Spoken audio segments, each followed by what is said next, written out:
Why, hello there. It's me, Jeremy, your favorite bald dude telling you about Standard and Strange, a store and a brand with simple rules. Sell clothes they themselves would wear, manufacture it ethically, and build it to last. From boots made in Oregon to loop wheel garments made in Japan, find all the best clothes for your wardrobe at Standard and Strange. StandardandStrange.com.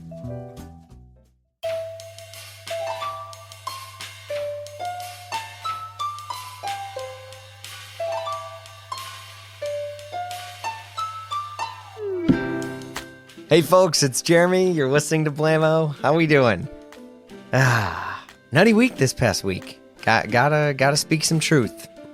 Speak some truth right out the gate. You know, I was in New York, was doing a bunch of stuff, and I just felt like I couldn't really lock into anything. Does that ever happen to you? Like, I think, something happened in my head where there's just so much stuff moving around that I couldn't really focus. I don't know. That's not entirely true. I don't know. Like, I'll say this. Like, I am an extrovert. Well, who knew, right? But lately, because I'm one of the people that, I need to be around folks as much as I can. But lately at night, I kind of just want to unwind alone. Like, there's this new thing where I'm just kind of getting overwhelmed more in the evening. I don't know. But like, I was in New York and at night, like, I just wanted to kind of get back to my space there, and I just kind of sat. Like, I read a book. I read a book in my room, and I went to bed early, and I was like, this is nice. I don't know, getting older, I guess. Here I am. What else have I been doing? Sorry, still haven't seen Killers of the Flower Moon, so sorry about that, folks. I don't know why anyone wanted my opinion on the movie. I'm sure it was good. I read the book a few years ago, and that was good, so I don't know. Scorsese probably had some gratuitous violent scenes and it was good. I mean, I don't know. But, you know what? I did get to spend a good chunk of time working on this stuff we're trying to get we're trying to get this out the door before the end of the year. Like, and look, I'm not trying to be cryptic, even though it sounds like I'm trying to be, but I just actually have no idea how we're going to roll this out, but it's cool. I promise, you'll hear more about it soon. The pod this week, MORJAS. I think I said it right. I did find out you can pronounce the name any way you want. You can say MORJAS, MORJAS, whatever. Each their own. But I don't know if anyone's heard of them. It kind of feels like everyone I know has. Because, my menswear friends, my clothing friends, or whatever you want to say, like, they all either own a pair or they're talking about getting their next one. Like, seriously, it's MORJAS they really kind of like blew up over the past few years. I think they were founded in like 2017, something like that. But to me, and this is it's good because we talk about this on the pod, but I really think that there's this new level of frustration that folks have had with footwear and the difficulty of getting into some of the more like heritage brands, right? The brands that when I said it, you're like, oh, you mean blank, right? Those brands. We actually talk about it on the pod. I really liked Henrik. He's a cool dude. He's founder of the brand. I was grateful we got to spend some time together. And funny enough, we talked a lot. So much that we're going to throw another chunk of it up on the Patreon. I mean, there was just a lot, even after chopping it all up. Okay, enough of me. Henrik and I chat the origins of the brand. We dig into the philosophy of luxury brands and how marketing can be done well. We discussed our love of scents. You know what I'm talking about. Smelling good. And how MORJAS is approaching physical retail. It's great. All right, dive in. Let's go. Well, I appreciate you making the time. I realize it's like 6:00 over there or something, no? Yes, exactly. It's 6:00, but I appreciate you, Jeremy. I'm so happy to have this call and have this intimate conversation with you. It's actually pretty light here in Sweden now. It's usually like ping me in like October, November, or like November, that when it starts to get dark, like 4 p.m. But now it's still like late summer, so I'm enjoying myself. Yeah. How has the summer been? Did you actually take time off, or did you work through it, or what'd you do? Yeah, no, I took some time off. I went like 2 weeks to Mallorca in Spain. That was nice. Okay. That sounds like a bit of a work trip, no? No, it wasn't actually. It wasn't. Okay, good. I just spent some time there with my family, and just changed the environment completely from Sweden. I did spend some time as well in like the south of Sweden, but it was 2 weeks. Usually in Sweden we have like 3 to 4 weeks. It's more like standard or more normal. So I guess I'm a little bit more Jeez. American there. So no, but it was super nice. I was in Spain, enjoying the culture, the food, the beer, the sun, the type of things that you like or that I like. It still. So yeah, really good. What did you do? I didn't, man, I didn't do anything. I mean, I just worked.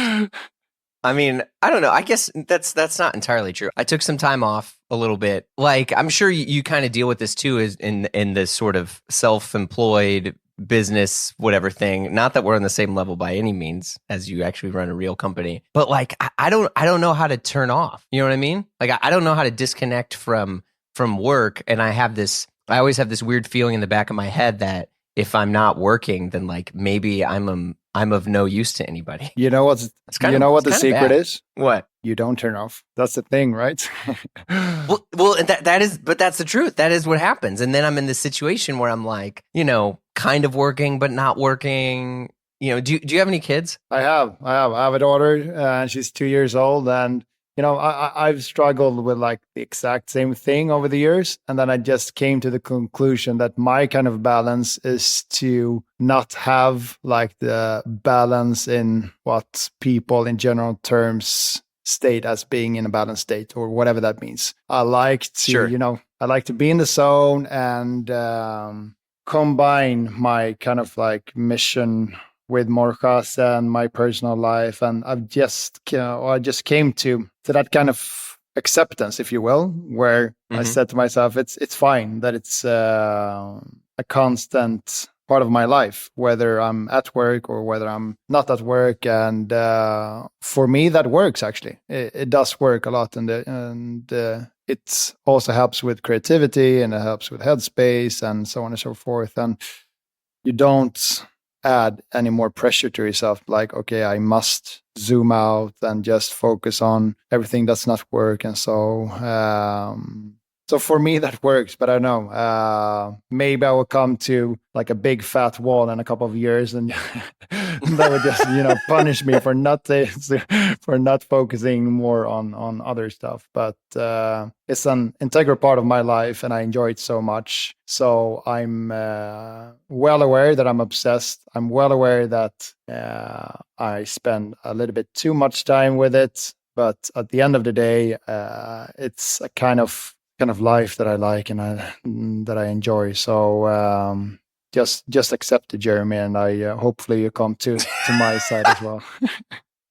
I mean, yeah, that's true, because I do enjoy it, but I definitely appreciate the honest answer, because I was worried in my head. I mean, because sometimes like people, especially folks who, run their own business and are entrepreneurs, there's this mindset where next thing you know, they're talking about like hacking their schedule. And it's like, oh, well, no, I actually take a nap in the middle of the day, and then I do a secret, workout at 2 a.m. And then I'm with, and you're just like, man, that sounds so like crazy. Yeah. Like, or it actually isn't true. Like I have a friend who does, he runs his own business. He does podcasts and all sorts of other stuff too. And I listen to him do his podcasts, and he'll talk about how he has all these different mindful things. And I'm like, you don't do any of that shit. I'm like, I know you. I'm like, I don't think you do a single thing like journaling in the morning and all this stuff. I'm like, you aren't doing that.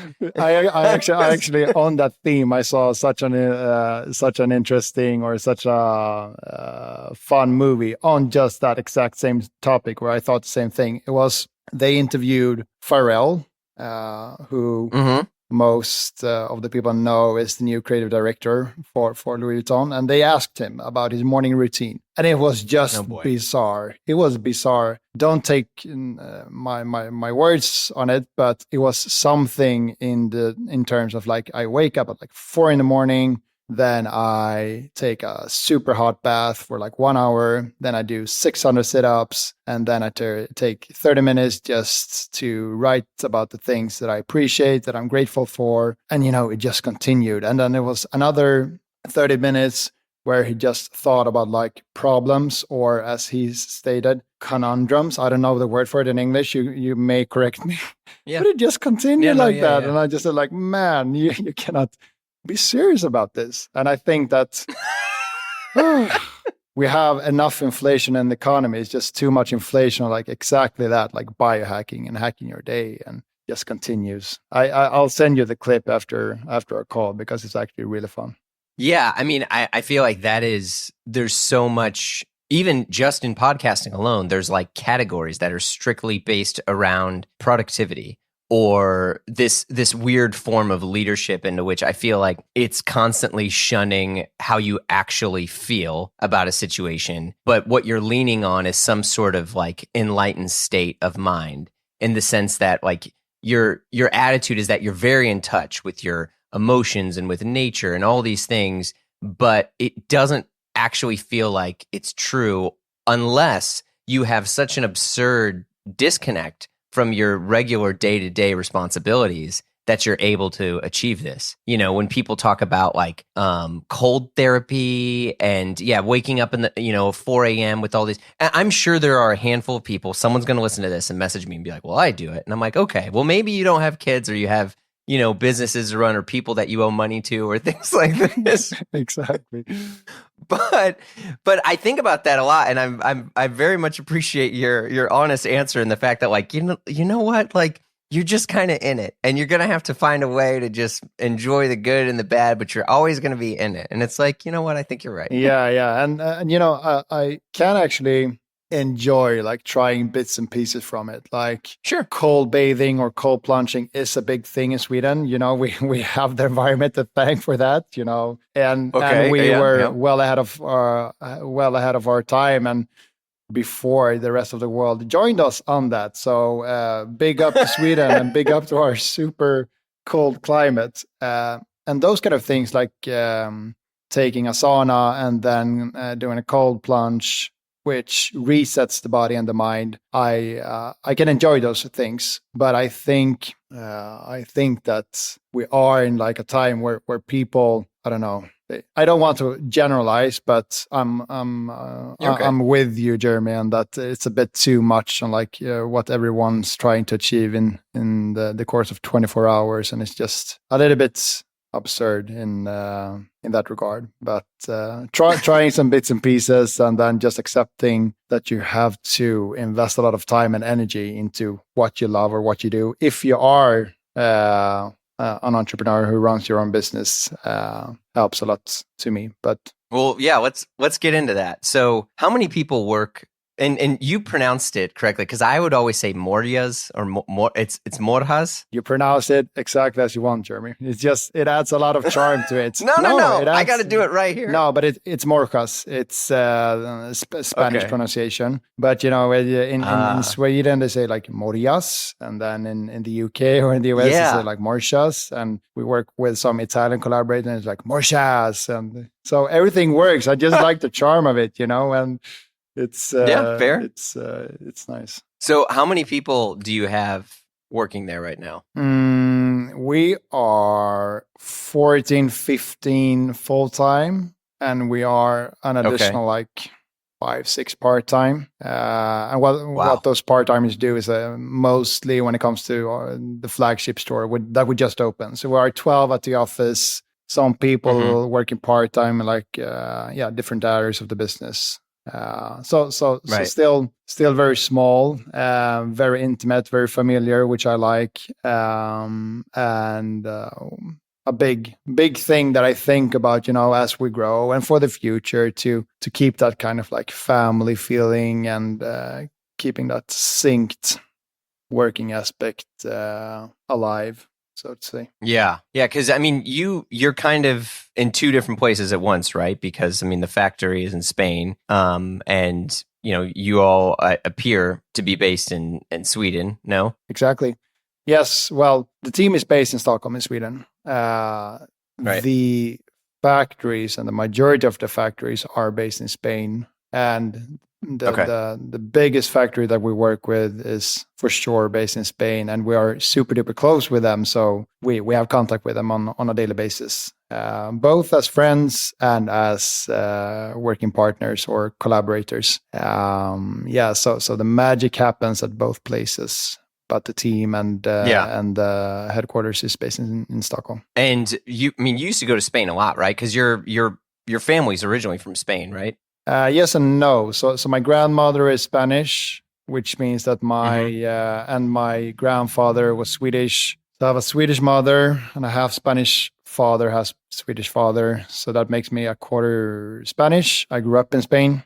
So I lived in Spain my first 13 years in life. Because my father was working in Madrid, and then he moved to outside of Malaga and worked there. So I was born and raised in Spain, loved enjoying my childhood there, then moved to Stockholm. And then, of course, since I've moved back, or since we moved to Stockholm, I've visited Spain a lot. I still have some family in Madrid, and I was actually in Madrid over the weekend with a couple of friends and met some family there. So go to Madrid, I go to Mallorca, I go to visit the factories around Spain. So I have a deep affection and love for that beautiful country. So I want to visit as much as I possibly can. Yeah, my mom, I think she did like a couple summers or a couple years in Spain for school, and she loved it. Nice. And I feel like Spain is always, and I say this in a loving way, but it's always like underappreciated and overlooked. For sure. Over here. For sure. Because people are like, oh, maybe like Mallorca or something like that. But when people, like Americans are going on holiday or whatever, they're going to London and Paris or south of France or the Mediterranean or Italy. Yeah. And I mean, Spain's just this incredible, beautiful country that I feel like, maybe isn't as explored enough as it should be, at least by, leisure Americans. No, I agree on that. And I think one aspect of that, it comes down to marketing as well. If you look at the Italians, they are super talented with how they've marketed their food, right? It's fantastic. In all cities of the world, you can almost find a really good Italian restaurant. The same cannot be said about Spanish people. I so far haven't tried a really good Spanish restaurant in Sweden or in Stockholm, and I have 10 good Italian restaurants. So I think one aspect of that is the marketing and how they brand their country. I love Italy and I love France, so I don't mean anything bad about them. But Right. Well, it's funny you mentioned marketing, because I feel like you have a pretty strong eye for marketing. Where did some of this stuff come from? You're very kind, Jeremy. We're always super hard on ourselves and look at what we've done and say, oh, this is shit. But hopefully some of the things are good. And first and foremost, our team are super talented bunch of individuals, So it comes down to a lot of that. And then on a more general level, I think it comes from a bit of that, like my childhood and the upbringing that I had, and with parents that are interested in sort of like the aesthetic world, whether that's art or architecture or culture or whatever that means. So I think that to some degree I was exposed to it quite a lot during my upbringing. And that, of course, helps to train the mind and train the touch, if you will, to have some kind of eye and some kind of touch to brand or to content and hopefully marketing. But I really want to put spotlight on the team. So that's one part. And then the other part, I think, when you look at our category of timeless quality shoes, if you will, I see it as well as quite polarized. So you have these heritage brands, which I admire a lot, and I think they're doing a great job, and I still look up to them. And then you have on the other side of that spectra, sort of very digital brands or very modern brands, so to say. And I think that the heritage brands are super talented when it comes to product. I think they're super good when it comes to quality, factory finish, and so on. But I think that there was a tremendous opportunity for a brand like us to combine like that kind of insane focus on quality and product, and then combine that with a more inspiring brand and sort of like an inspiring universe, whether that is to team up with a collaborator or an interesting profile, or whether that is to, produce new content that appeals to both a younger audience and an older audience.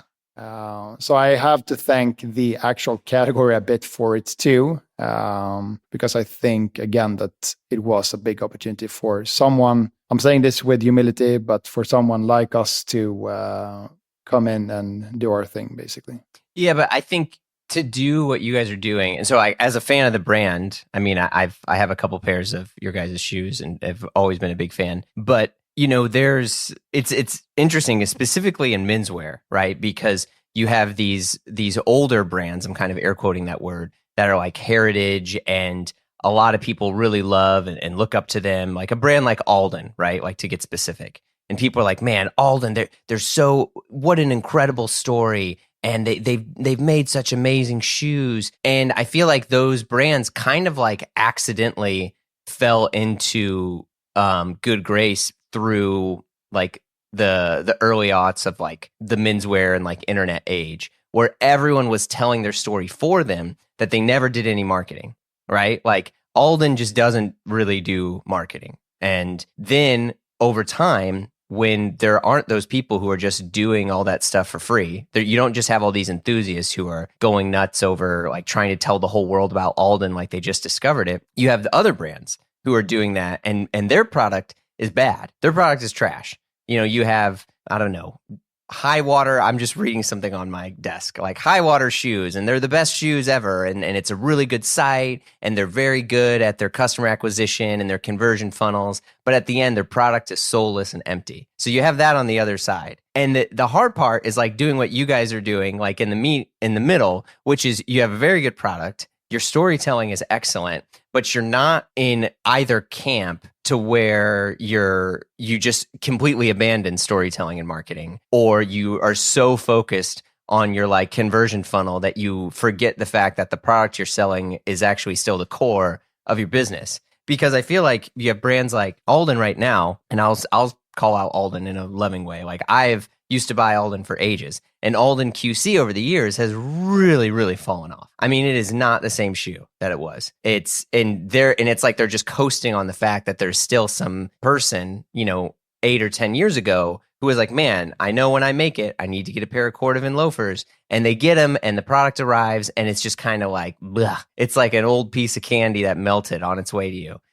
And then it really bums me out. And then you have, like you guys on the, that's kind of like in this middle sense where the site is good. There's good content. There's good inspiration about it. I can see how it fits in my life. I have, inspirational content. And so I can put this together. And then when I see the product in a good way, I'm actually more happy and surprised when I get it, because I'm like, oh, this is really nice. This is a good shoe, and I can go and I can enjoy it. And it's also not, $900 that then, now I'm mad and I'm never going to wear shoes again. And so it's like, I say this because there's this weird sort of storm that's kind of happening, specifically in men's footwear right now.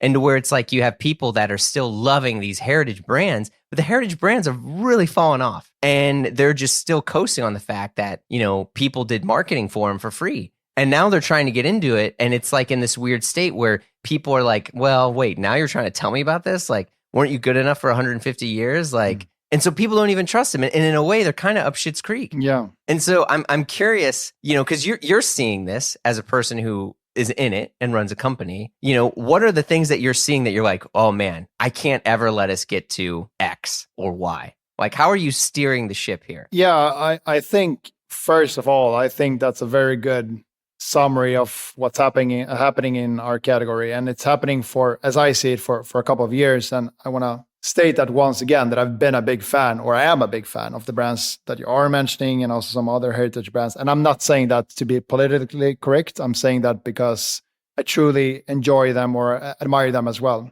But I do think a lot of it comes down to curiosity, which goes hand in hand with humility and which goes hand in hand with flexibility. So I think that if you combine those three elements or those three values and you look at yourself on a continuous basis and really ask yourself, are we delivering a product, a service, a experience that is on the level that we want, or are we compromising on some kind of aspect? And if you continuously ask yourself that, and if you continuously ask or watch yourself in the mirror and really being true to yourself, I think that you have a good chance for evolving successfully as a brand. But of course, ask me again in about like 10 years and we'll see how that has evolved. But I think that for us, that's a big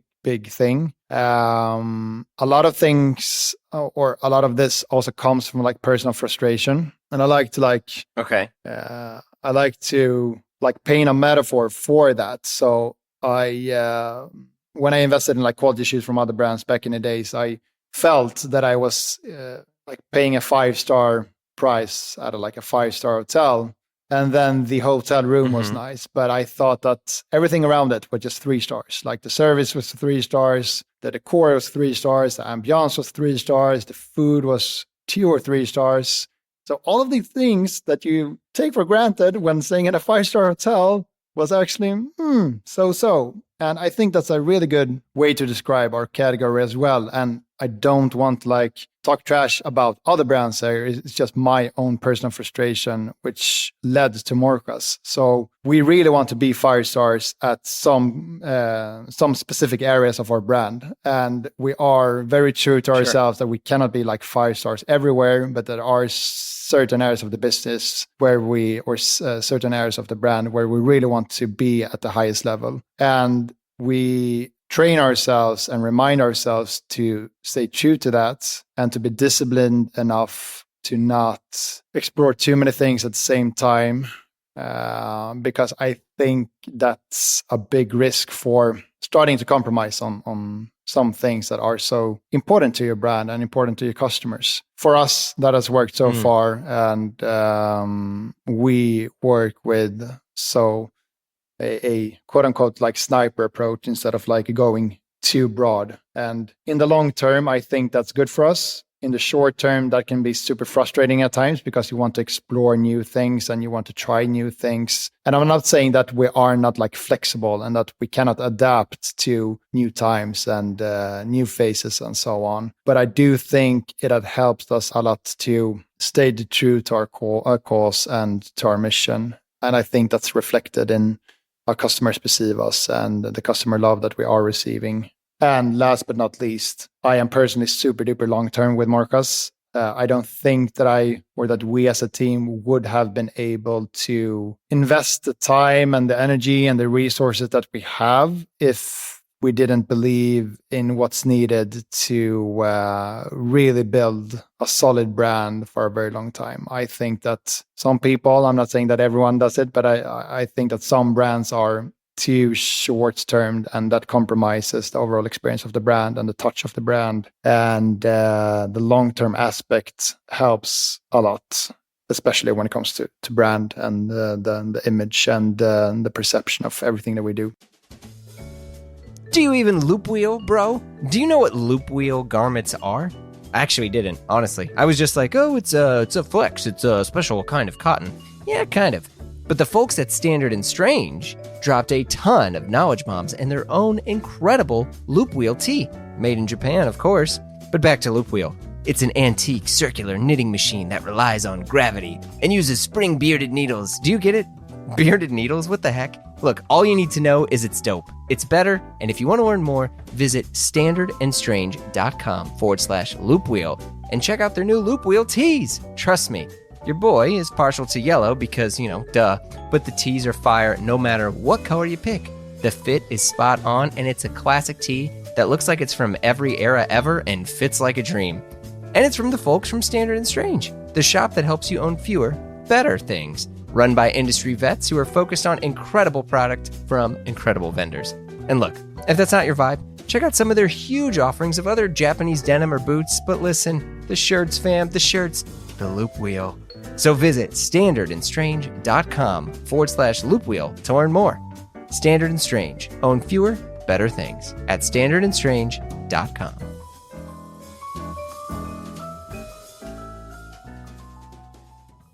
Well, like, what are some examples of where you guys feel like you're doing really well compared to other brands? I think that one thing that we've really invested in since day one is service. And I think that's such a cliche answer, because everyone says, oh, you need to have really good service.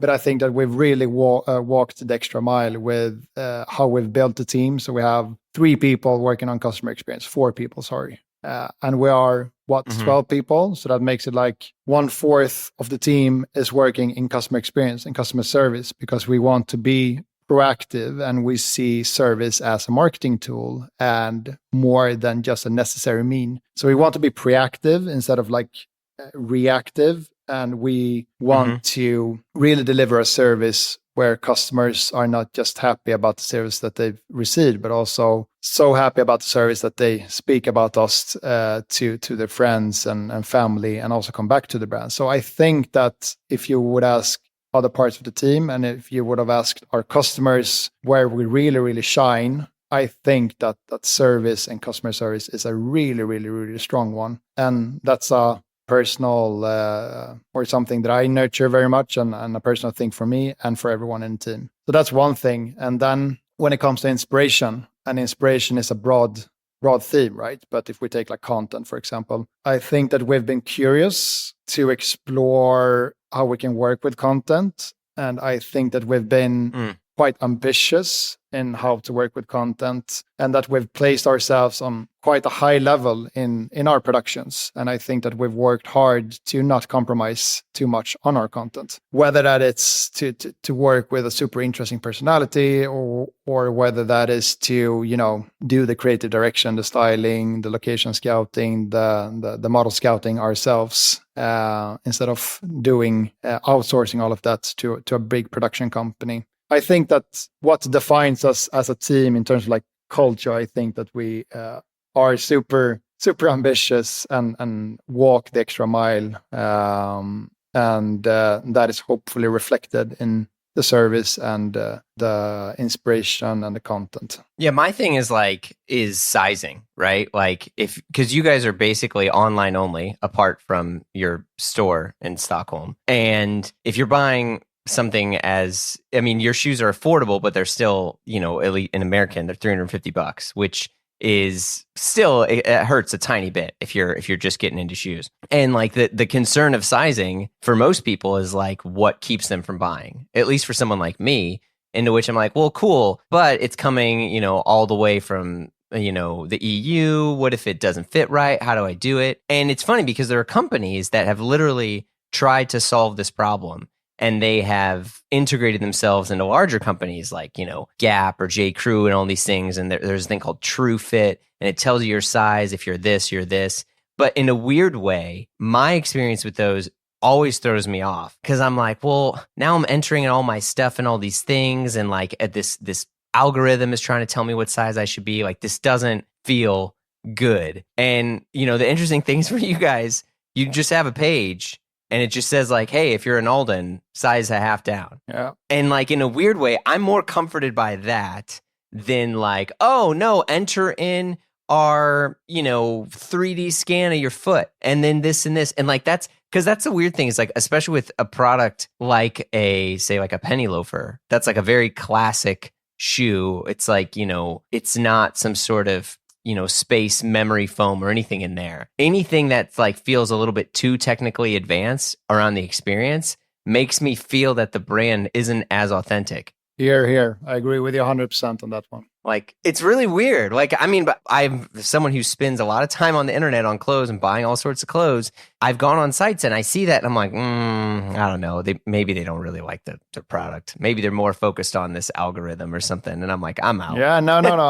I really understand where you're coming from. And I think that if you look at what's happening in AI and all of so many interesting areas, And if you look at like sizing specifically, you're being astonished on how slow the development is going, because if you would have asked me like 5 years ago, like, Henrik, do you think that there will be a device or some kind of like tool integrated to your iPhone where you can just open it and it would just tell your size with 90% accuracy and then you're good to go? I probably would have said yes, but I'm a bit blown away and a bit surprised that we haven't got or come further on that one. And then I think, again, it comes down to like curiosity as the majority of what it means to run a business. So we try to listen to our customers as much as we can, and we are curious about what people are asking for, and also like what we in the team think is important when we are, looking for brands online and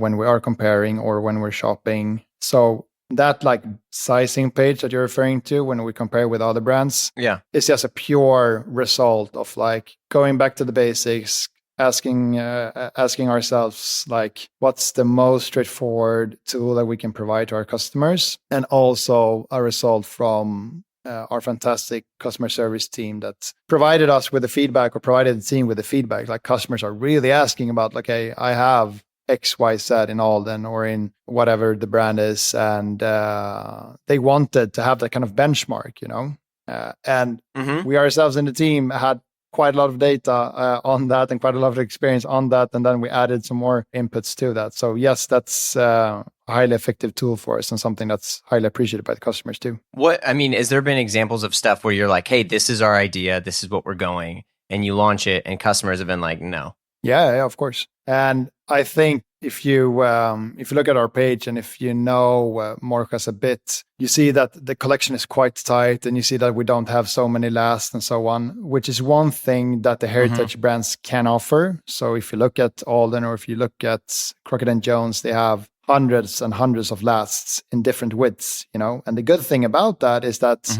you can actually find more or less the ideal fit for you, I think. But I think the simplicity that we offer trumps the amount of selection of the lasts. My point being on that is that if we recommend the same size in our loafers that you wear in, say, for example, Alden, and if that does not align in terms of in terms of fit, it usually has to do with a super wide foot or a super narrow foot, because we want to meet like 80% the customer needs. That has happened for sure, but it's not the normality.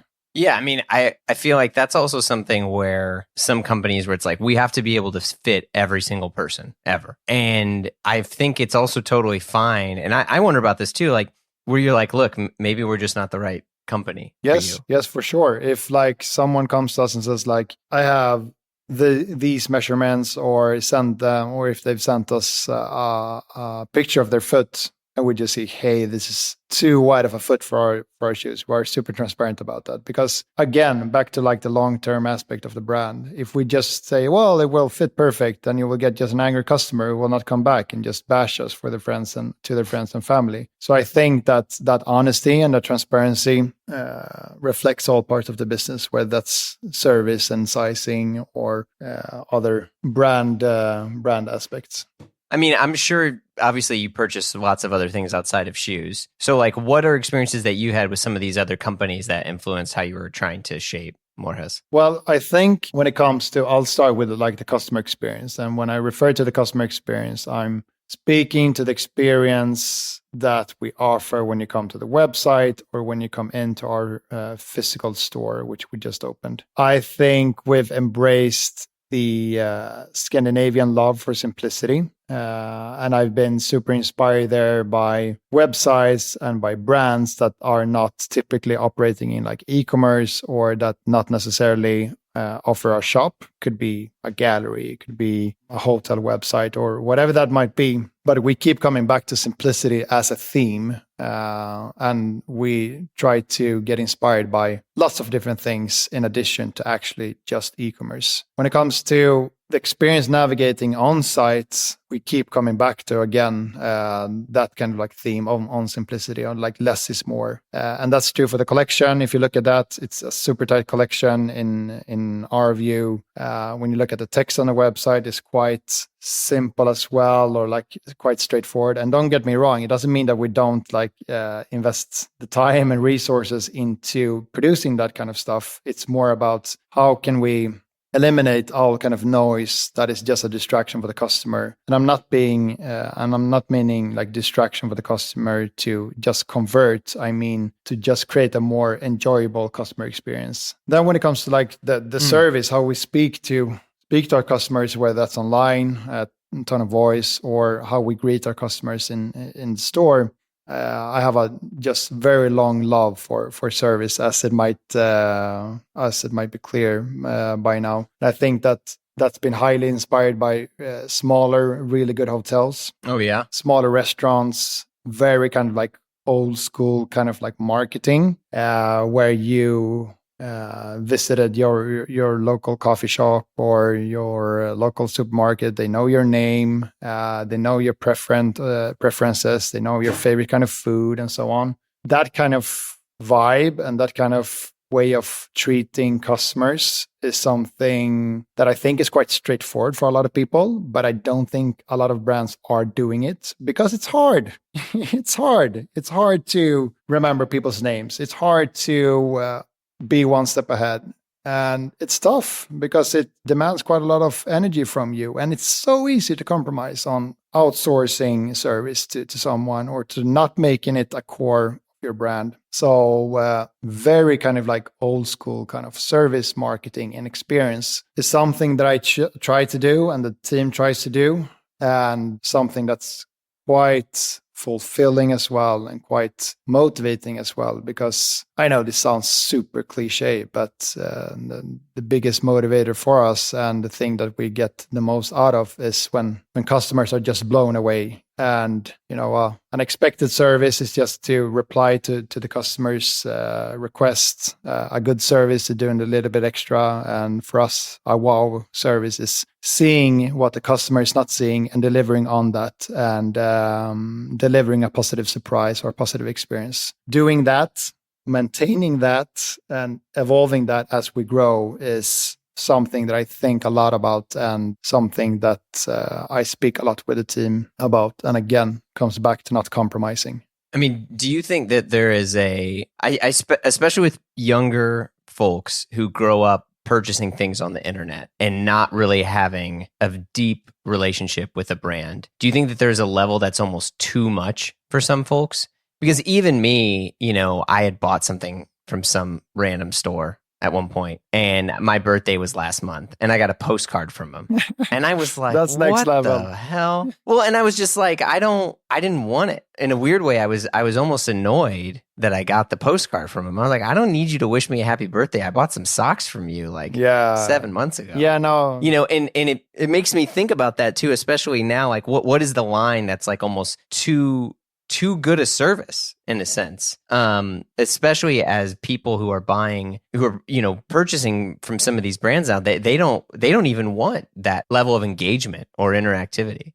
No, I think there's an interesting point to that. And for us, what I mean about like a great service to me and a great service to us as a team, I think is more about being super reasonable as folks, or as people, and being reasonable as a company without being creepy, and without going over the line. It's more about not getting too lazy and just seeing service as a necessary mean, while instead of like flipping that, like, okay, let's use service as a fantastic tool to engage with our customers and try to be one step ahead of our customers. It doesn't mean that we are, exaggerating and doing so very unreasonable things. I think it's just one of like the oldest tricks in the books, and so few brands still do it on a really good level. And again, that's whether that it's a restaurant or a hotel or a brand or whatever the service might be. You always remember the brands that are delivering a great experience and a great service. And I want to like emphasize on that service is not just how we speak to the customers. It's the experience on the website and also how we present the brand to some extent. Do you guys see yourself getting out of footwear? Or not leaving footwear, but offering additional things outside of footwear? I think that will require quite a lot. Back to the thing that I said earlier, that we are quite long-term and quite disciplined about doing a few things really good. I think that there are quite a lot of brands that are doing other interesting verticals really, really good. And I don't see the kind of like opportunity for MORJAS to do the thing that we do in other categories, because the competition and the level of brands that are in other categories are doing such a great job. So I don't think that there's a natural place for us there. But I'm not saying never, but for now we are quite focused on like quality shoes and accessories. Yeah, I mean, I can't think of a single brand that has like a luxury product that I would want to wear head to toe, in all honesty. Like, I know there's like, okay, let's talk about Gucci or Prada. Like I would, and I think you're always going to get something that's not as good. I don't think that there's the best Prada shirt with the best Prada pants and the best Prada shoes. I mean, especially as someone who has experienced and seen how luxury stuff is made and marked up and manufactured, you're like, no way. I agree.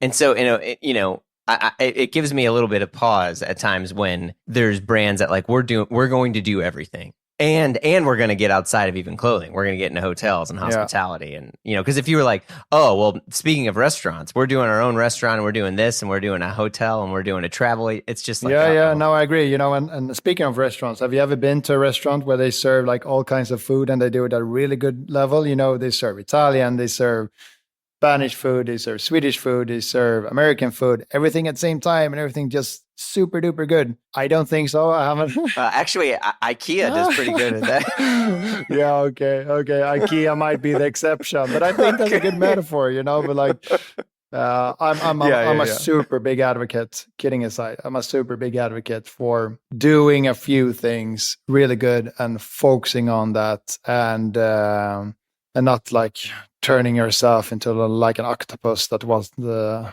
do everything at the same time. I think there are brands that are doing a tremendous job on many things, but I agree with you that I cannot come up with a brand that's doing head to toe kind of full wardrobe really, really well. And I think that's a nice thing to see, that brands are niched and focused and dedicated on trying to be the best at what they do, because it will be for the benefit of the customer at the end of the day. Yeah, I mean, when you're making the mood board, right, for MORJAS, and you're looking at, like the editorial and the stuff that you put together, are there certain things that you feel like fit your guys' world better than others? I mean, is it an Eames chair? Is it USM Howler? Furniture? Like, what are those things that you personally have a connection with? I think a lot of it keeps coming back to looking back in time quite a lot. So one concrete example can be like the shoulder of jackets. I see so many brands focusing so much on like soft shoulders and like Italian kind of like silhouettes. I'm on the other side of that kind of vibe. I like more fixed shoulders and kind of like 80s kind of Ralph Lauren vibe with like super peaked labels and very formed shoulders. And I think there's a very much of masculinity in that, a lot of confidence in that, and sort of like a timelessness to it that's quite beautiful. And that's like a red thread that keeps coming back in the mood boards and when we set up new photo shoots. So where are you getting your tailoring? I must be careful about the brands that I'm mentioning here, because I'm friends with so many of them. But like, there are not so many brands that are doing constructed shoulders and that are doing that kind of aesthetics that I want. So sometimes need to go bespoke, and then I turn to Götrich in Sweden, and just because they can fulfill the vision that I want without compromising too much. They are super good, like made to measure brands, and but it always comes with a compromise on the constructed shoulders that it's hard to achieve the vision. And then also that I'm quite big of a person, so I have a very hard time finding things off the rack. And then that's usually then vintage when it comes to especially jackets on that theme. Yeah, I feel like Sweden, though, in general, there's a strong appreciation for like quality menswear. And so which, here in the US, I mean, obviously this country's an order of magnitude larger than Sweden, fortunately and unfortunately at the same time. But like there, a lot of guys are like, look, my top tier of what I'm going to spend on a jacket is like $200. So if it can't be at $200, you're not going to get it. A friend of mine was like, hey, I have $250. I want to get a really good jacket. Where would you go? And I was like, nowhere. I don't know. And now I'm sounding like an elitist person, and I'm not trying to, but the point I'm trying to say is like there's a level of spend required to meet the goals of what I think this person wants. Yeah. Just like if someone's like, hey, I have $500, can I go get a car? Yeah. I'm like, well, maybe, and that's what I always try to mirror back to them. And so, it feels like in Sweden, more people they're used to what the true cost is of something like that, and so they're easier with it. Perhaps. And I think that we value quality, and that we maybe, I don't know, look at in investing in quality that lasts longer over time, and that kind of design and style aesthetics holds over time as well. And I think that when it comes to menswear, to clothing, I think there are so many tremendous brands and everything from like top to toe when it comes to jackets and shirts and jeans and so on. So the thing about like the aesthetics for the jacket that keeps coming back in the mood board is just one thing. But then back to your question on that, Jeremy, we keep coming back to finding some kind of contrast in the styling. So we like to mix more formal suiting or more formal tailoring with vintage Levi's and some other vintage pieces. And then we keep coming back to nature. We keep coming back to food, and trying to create like a style and an aesthetic that's aspirational, but still very relatable for many people, and something that we can look at now and get inspired by, and hopefully look back at in like 10, 15, 20 years time and still be proud of. So my kind of like source of inspiration tends to be back in time. So, okay. So Casa Morjas, the store that opened, right? And I don't know if anyone's caught this. I think I've pronounced Morjas or Morjes, like about 40 different ways throughout this course of our conversation.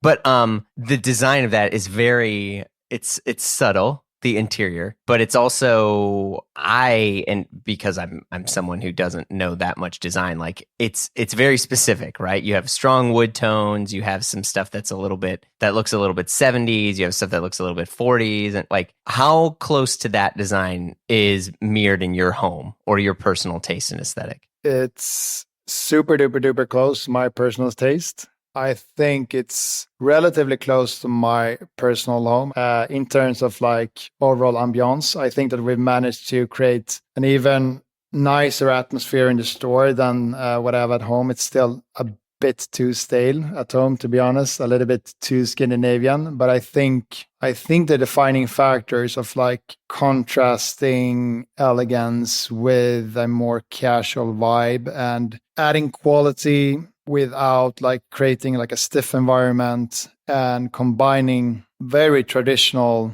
design and very traditional architecture with sort of like sexy aspects. Yeah, like that coffee table in there. Yeah, it looks good. It's good. I don't know what it is. Thank you. It looks cool. Thank you. It's lava stone, actually. Oh, wow. But I think, again, like it doesn't matter if it's our styling or if it's our content or if it's our store. I think we keep coming back to that kind of like contrasting aspect of how we do things, where we like to merge super duper traditional aspects with more contemporary things, that always adds some kind of spice to the brand and some kind of experience to the brand. And I still haven't come up with a better word. So as you're an American, maybe you can help me out with that. But I keep referring to being sexy as a brand as well, because I don't just want to be like good looking. I want to add some kind of like subtle charm to it without being provocative. And I think that kind of like red marble stone that you are referring to in the store is super hot. It's super sexy. And that's motivational for me personally. And I'm super duper close to that personal style. But of course, the realizing the vision is a big thanks to the architect, Victor, that I worked super close with. That's also has a Spanish-Swedish background, so he understood the vision right from the bat. Yeah. When you're doing stuff at your own personal home, how close or different are you and your partner's taste? I'm quite close, actually, because I fully renovated my home 2 years ago. Yeah, two and a half years ago. Okay. And I think that I've learned maybe the hard way that it's better to really find the people that does your kind of like taste or your kind of vibe, instead of like trying to make them do it your way. So for the architect for my home, I'm very close to her style and taste. Victor and my taste for the store are super aligned. And I think that goes for photographers, architects, copywriters. I think it's easier and better and much more of a pleasant working environment if you can find the talents that appeals to your personal taste and style. So you're basically saying you hired a professional to do that? Because so I say this because my wife and I, when we got our house, we left New York during COVID, bought a house in the suburbs, and we were like, wow, we have all this space. Look at us. We're really going to get to have our dream, And we realized how drastically different our ideas of how we wanted our home to look like. And I'm not talking about, there was some chair that we fought over. It's like, I'm talking like paint colors, right? Like we got in and the first thing she wanted to do, which I respect and I was, in agreement on, is she's like, I really want to just paint this whole room like this blue, this deep blue. And we did it, and I was like, what the fuck? I was like, this is so nuts. I was like, it's like we're in this dark ocean, and now I'm like, oh no, how do we do this? And then the lighting was all wrong. And so then we painted, and then I was like, that's it. We're painting everything white. So we painted it all white. And then again, we're like, oh man, it's way too bright. What do we do? And only recently were we like, it might just make sense to try to hire someone just to get some advice. Just to be like, hey, here's some things that you can do, because we just found out, because we both care so much about our aesthetic and our environment and the furniture and all these things that I would say stereotypically other friends of hers were like, oh, your husband shouldn't care about what furniture. I'm like, you're fucking damn right I care about the furniture. And so like, we had to kind of bring someone in a weird way. I say this because it actually helped me understand more about how my taste worked across everything, not just the home. It was almost, I was like, oh, okay, so they're taking inspiration from here and here. And that, it's because you guys have a thing about Frank Lloyd Wright on your blog. And for me, Frank Lloyd Wright, I have loved and admired, his design and his aesthetic, and also his take on how design could be accessible to others. Not so much in the Dieter Rams world, who really was, I would say, is almost more of a teacher than a designer, even though he's an incredible one. But like, really kind of embodying that. And as I got to connect with the things that I liked and understood physically around my world, it really did help me understand more about the clothes that I liked. And in a weird way, now it's easier for me to explain my own personal style because I got to work with someone who helped me understand the environment that I wanted to be surrounded by. Oh yeah, you did. That's cool. And I never knew it. Yeah, no, yeah. I think that if you look at Morjas as a brand, you're forced to keep things together, because that was my own personal frustration before starting Morjas, that it was just so messy and that it wasn't coherent in different touch points with the customer. And I want the brand and we want the brand to be as a red thread in all kind of interactions, in all kind of touch points with the customer. And I think when it comes to interior design or when it comes to renovating your home, that has helped me a lot as well to really take a step back and paint a vision and a mood board that I like, and that helps a lot to like filter the things that I don't like. And of course, then it helps a lot to team up with an individual, in this case an architect, to that appeals to your taste and that appeals to your style. And it might be a bit of a hurdle for some people because you might think, why should I invest in that? But I do think that if you're looking to renovating your home, you will benefit quite a lot from doing that investment, both in terms of energy, actual money, and then also get a more enjoyable home that is more thought through and that you can enjoy for a longer period of time. Because what you do then at the same time is that you, at least not me, you don't rush into impulses or trends or things that are just like... That's me. Hi, hello. No, I'm not trying to be boring here. I'm not saying that you cannot have like a super eclectic bathroom or that you cannot have a crazy bedroom or whatever. But I think it's a very good exercise to do, to really reflect about your taste and your style. And I think that you've really taken things to the next level, Jeremy, with hiring someone or getting some help with your wardrobe. I need to do that as well, because that will make things much easier when I dress in the morning. Well, I mean, because it's not so much that I hired them. I said, hey, fix my clothes. But it was like when I got to understand more of what I liked through the environment, I realized, I was like, oh, I have this same attitude of just liking everything. And in a weird way, I can't have a relationship with something unless I have this direct connection with it. So if I was into like this sort of a lot of people are into more of this kind of like 1970s aesthetic from things of like, I don't know, Togo chairs, right? And things like that, where it's like, oh man, I want to have that. And then you see how, well, you like that chair, but I also really like an Eames Lounge. And then I also like, and you're like, well, now I just have this buffet of bizarro chairs that have an aesthetic, but they actually don't really fit. And so it was like trying to see the real environment that I wanted. And then when I looked at my wardrobe and I was like, oh, this same principle is, I was like, I don't really need this bright lime green colored jacket, and so but I didn't really know how to separate myself. I understand. From that. I think that makes a lot of sense. I'm curious, is that true for music as well? For music? Is that true for like your personal taste in music as well? Do you see a red thread in that as well? Or is that like too big of a gray zone? Well, no, I mean, that's a great question. For me, music is too emotional. And because I don't really display I don't physically display my love for music like on walls of my home or on my body. Like I'll listen, at some points I'll be very, very into like 1960s jazz or 1970s, whatever. And then at another moment I'll be obsessed with classical stuff, like really trying to understand Bach, or be like, okay, I'm going to get into like Schubert and I'm going to get really nuts here. And I want to learn, and it's tough because also if you read about some of these people, you're like, oh man, these guys were kind of idiots, or, they didn't really have the worldview that I would like to impart on my own children.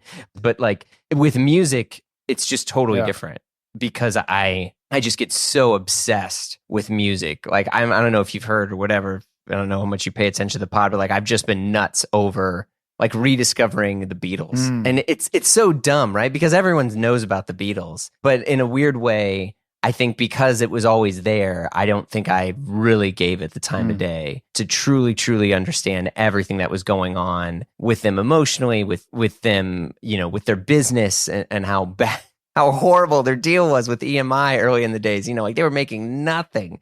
All sorts of stuff like that, to where it gave me this different level of appreciation.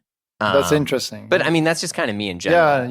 Yeah. I just get too obsessed with stuff. Yeah, no, I think that's just an interesting aspect as well, because it blends into the brand experience as well, as I see it, especially now when we have a store. And I'm totally I totally agree with you on that, and I think that most people do. That music is such an emotional thing. So if you, that's something that I get personally quite frustrated about. Not frustrated. That's a bit of an exaggeration, but it affects my experience a lot if it's good music or bad music in a store or in a restaurant, and I can connect so much so quick with someone that has a musical taste that is right up my alley. And when I was in Madrid this weekend, I jumped into a taxi, and the taxi driver was playing Smashing Pumpkins, and I just got so just got so confused because you had this Spanish guy like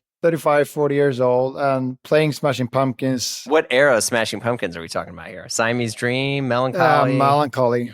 You know, that was a band that my sister used to play a lot when I was a kid. And every now and then I keep coming back to them, but it was just one thing that instantly made us connect. And also one thing that, to me, I don't think it's true for a lot of people, but to me affects the perceptiveness or the vibe of the brand. If I listen to like a Spotify playlist that they have, or if I visit the store and the music is off, or if the music mismatches like the brand image, I just get really confused, you know.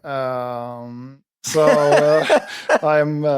I keep coming back to being a bit of a perfectionist Germany, and that might be charming to some, and it might be like super annoying to other people.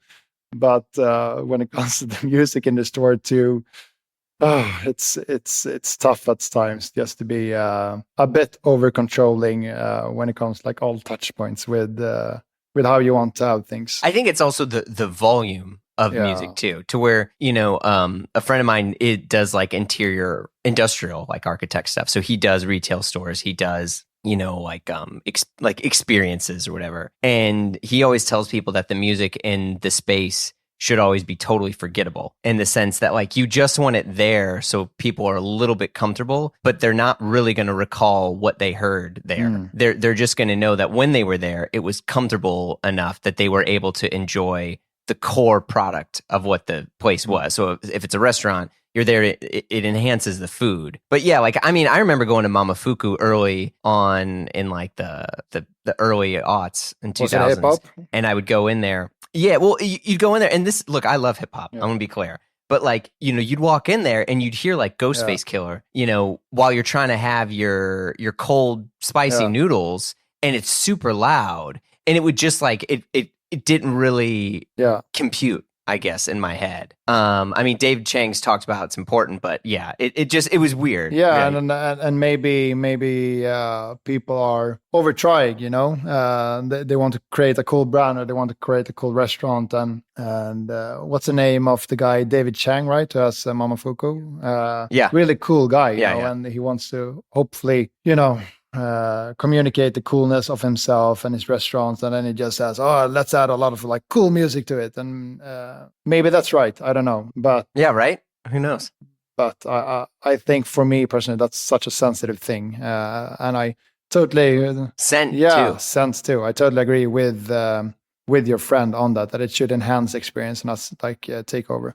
Don't get me started on scents. You know, I have a guy in the team who used to run the biggest perfume blog in Sweden, and we spent like 3 days walking around to testing different scents, and I've blended my own scent as well. Not that I'm better than other like perfumists, but yeah, scents that's next level, Jeremy. That's probably highest on the grid for me when it comes to like sensitivity. Like, really? Yeah, for sure. I'm super duper sensitive to it, and my family is well aware of it. I've heard it so many times, and the people close to me are quite aware of it, and not to say the least, the people in the store now. because they are not allowed to wear their own perfumes. And I'm sounding like such a fucking psycho in this podcast, but it just, again, it takes over, you know, and it's such an intimate thing, you know. So we just have for the scents for the people working in stores, just super light with a hint of citrus. So super duper fresh, there you go. but super duper fresh. And you're getting your Mediterranean, light. You know, vibe in there. Yeah. Okay. And also when we had like the opening, like the launch event of the store, we had some catering people helping us out who were terrific at their job. But I had to ask one of the girls, like, you need to go and wash away your fragrance, because it just takes over and it will affect the experience. So I'm, of course, communicating all this in a very kind and always humoristic way, and telling people that I'm very strange and a bit different, and they have a good laugh about it. But it's, again, to me personally, important to not compromise on the experience. So that's one thing that I'm super inspired by, like brands and companies that have managed to stay true to their vision, even though it's hard to communicate. Well, it's funny because people talk about Abercrombie in the 90s and Hollister, you know, and it was a very sensory overload experience with these brands. If you liked them or disliked them is irrelevant to the fact that the experience was just intense, right? Like they had, so I say this as someone who worked at Hollister when I was, of course you did. You're handsome, Jeremy. 17. Of course you did. Well, I didn't do the shirtless thing. I wasn't up there, but like, I remember we had the fragrance, and before we opened the store, they opened up a bottle and they just fucking pour it on the floor. You know, on rugs and stuff, not like people would slip, but you know, so you'd spray it, and then there were things in the walls and the corners that would mist every couple hours or something along those lines. But so the scent would constantly be in there, and there was a level that was assigned from headquarters of what volume the music had to be at. Wow. And so that's why, you know, because people would come into Hollister, especially like adults, and they would be like, what? It's too loud in here. You have to turn it down. Or it's like, God, like the smell is so intense.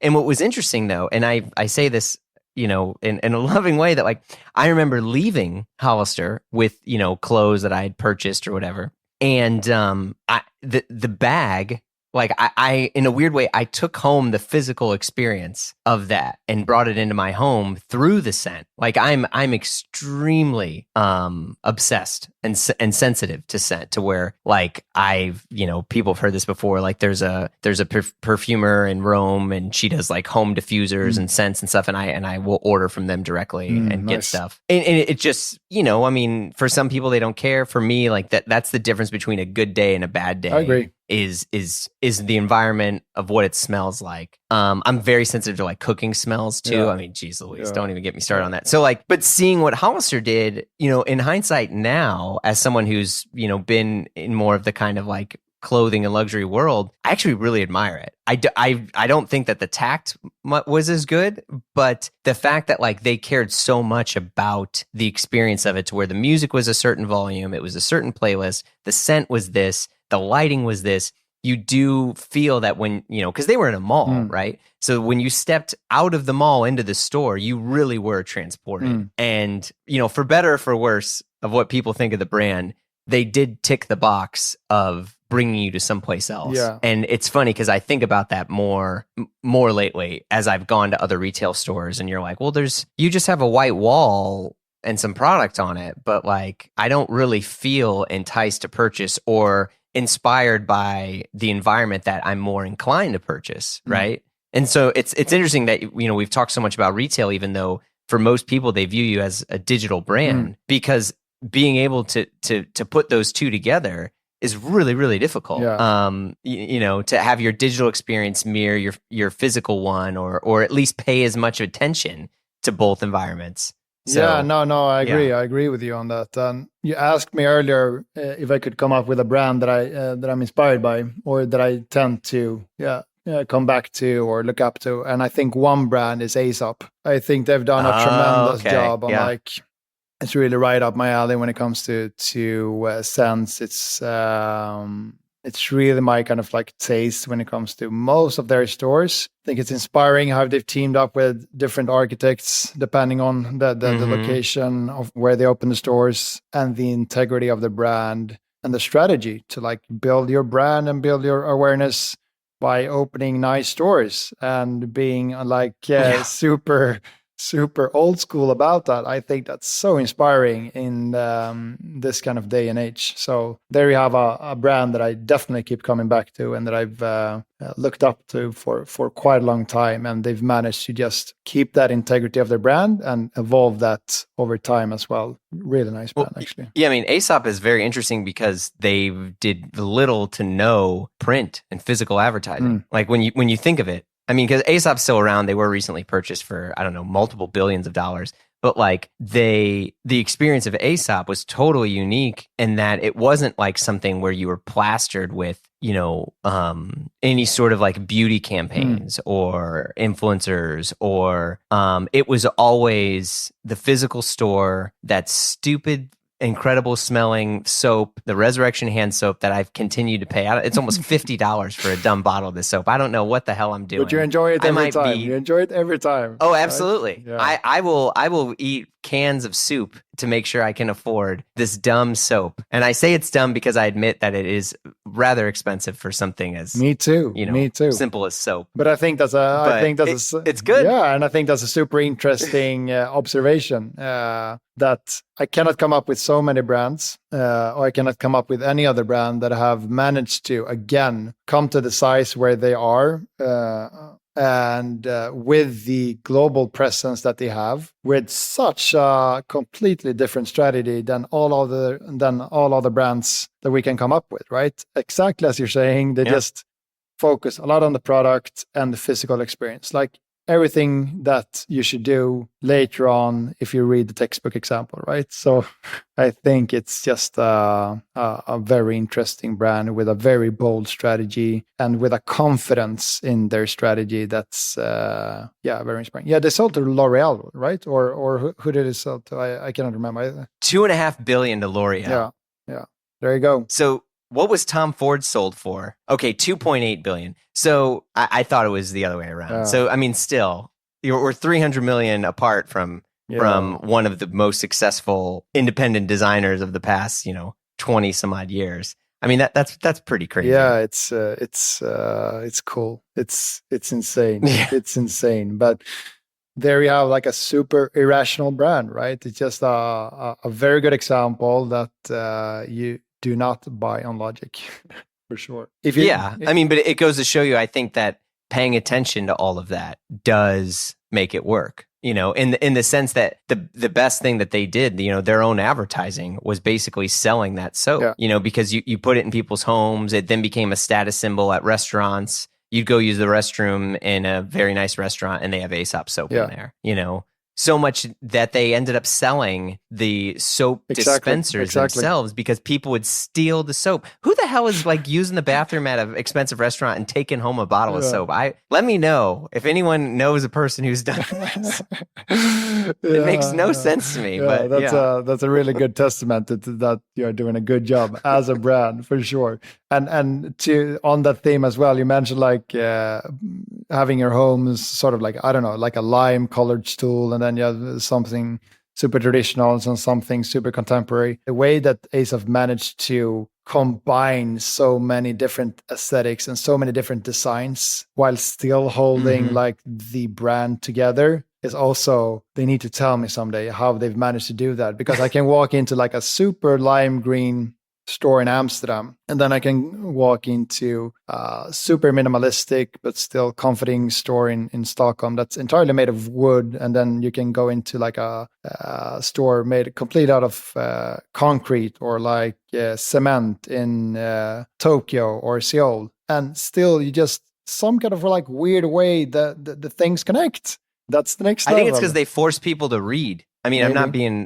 I'm not being silly. Like because the difference is you all the branding is identical, right? The Aesop logo is the same size, and then you have to read to distinguish what it is. There's no packaging difference, really. I mean, they don't have like something that's entirely unique that no one's experienced before. They're all cylinders, or it's it's just you have to read, and that's what distinguishes the product. Is you're like, oh, this is perfume. Oh, this is lotion. You know, and so when you just throw it in there, I don't know. I mean, because trust me, I've tried to like crack that nut too in ways where I'm just like, why the hell does everyone love this brand so much, including me? I think it's a very interesting example. For sure. Well, thank you so much for chatting. It was a pleasure. And I really appreciate it. Thank you, Jeremy. It was just pure joy, you know. And I look forward to coming and visiting you in the US. We must do this live and have a beer physically as well. Yeah,